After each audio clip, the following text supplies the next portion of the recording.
Hi, welcome back to the Enchanted Baking and Gardening channel, and today we're out and about in the warm, sunny Florida weather.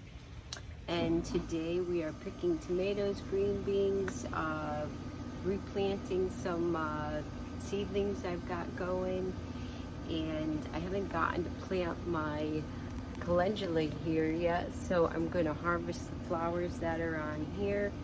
And I'm gonna dry some for use in teas, and maybe if I get a chance we'll do a video on a body cream or a soap with calendula.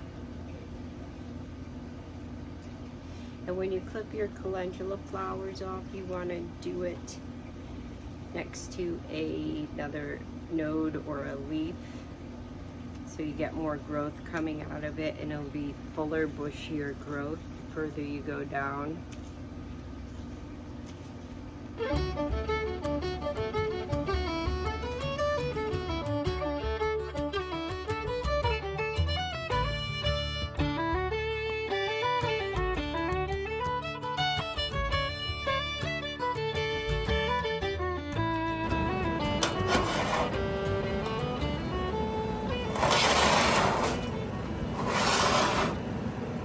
I like to go ahead and take the dried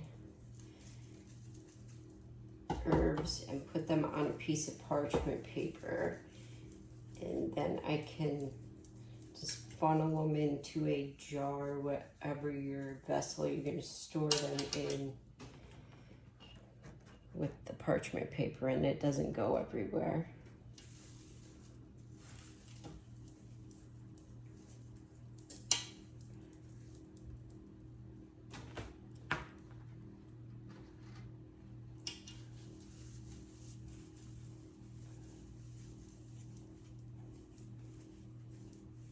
That looks good. Kept their color real nice.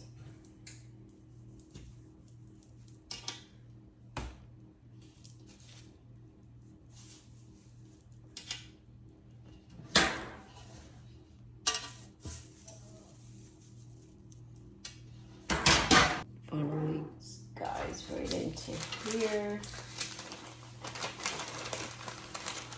Should be big enough.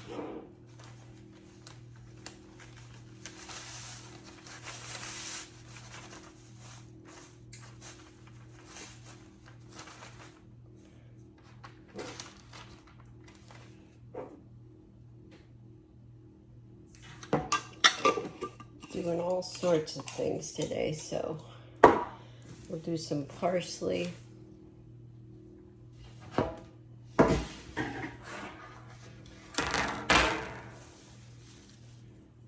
Just snip off the ends and keep the stems off and throw the tops on.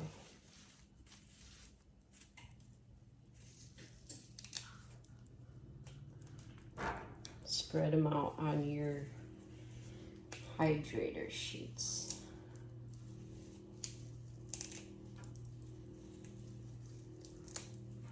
I like to use fresh parsley in a lot of sauces and stuff as much as I can, but I always like to have the dried on hand. You can even chop it up, freeze it in cubes, or just freeze it like this right into a Ziploc bag. It does really nice.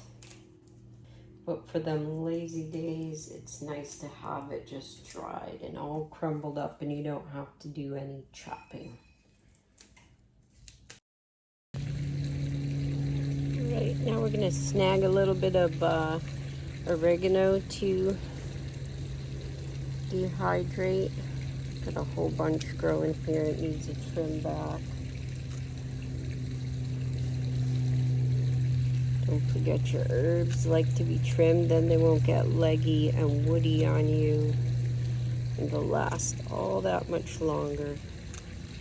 Make sure you use it.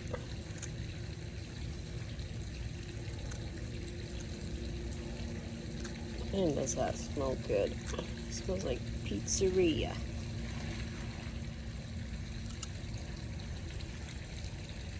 Nice bunch. Excuse me, leave it on the stems and we'll strip it off once they're all dry. You can remove the leaves now if you want, but I'm just going to do it afterwards. And depending on your humidity level in your house and how many things you're drying in your dehydrator, it might take a little bit longer or less than me, but I'll probably be doing mine for over 10 hours at 115 degrees. You can do it between 90 and 115. Okay, so this is my dehydrator. I've got it stacked with the parsley and the oregano, and this is a Chores. It's very easy to use. You set your temp. I'm going to do 115.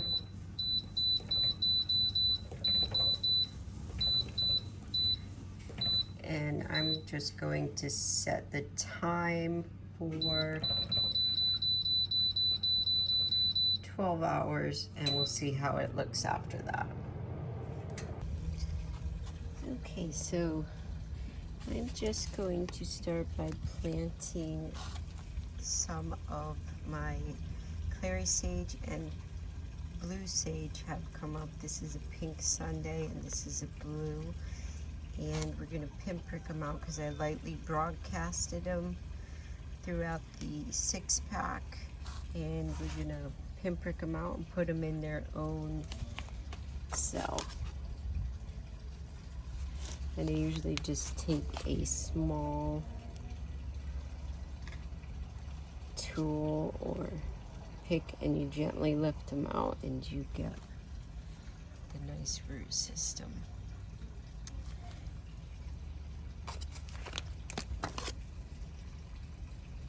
And pop them in a small hole. Give them a pinch. And let's make a tag for these guys. They are pink clary sage. And I like to use these oil-based pens. They last on the tags.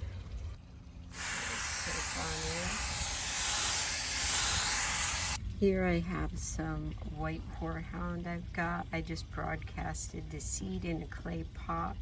So I'm going to let these guys get a few more true leaves on them, and then I will actually pinprick these guys out to make a whole bunch of plants.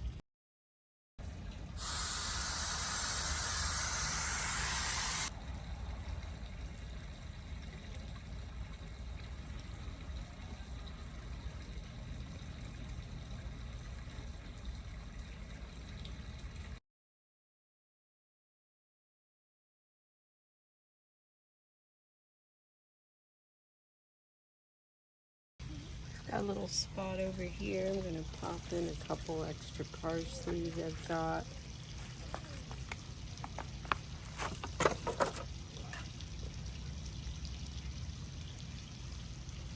Rough up the ball a little bit. I don't like to disturb the soil too much, just enough to fit those guys in.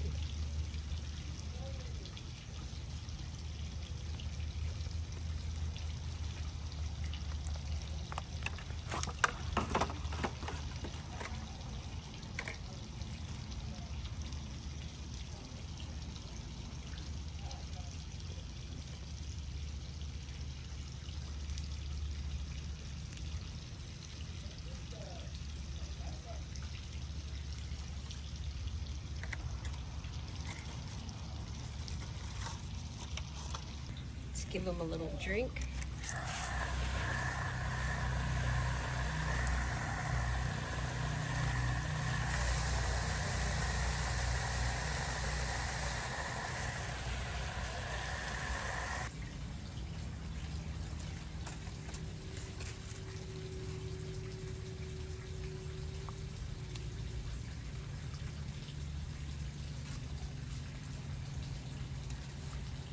Deadhead the marigolds a little bit, and Nice brown ones, they'll just spread seeds everywhere and you get free plants. What are you chilling, kitty cat? Chilling by the vanilla orchid.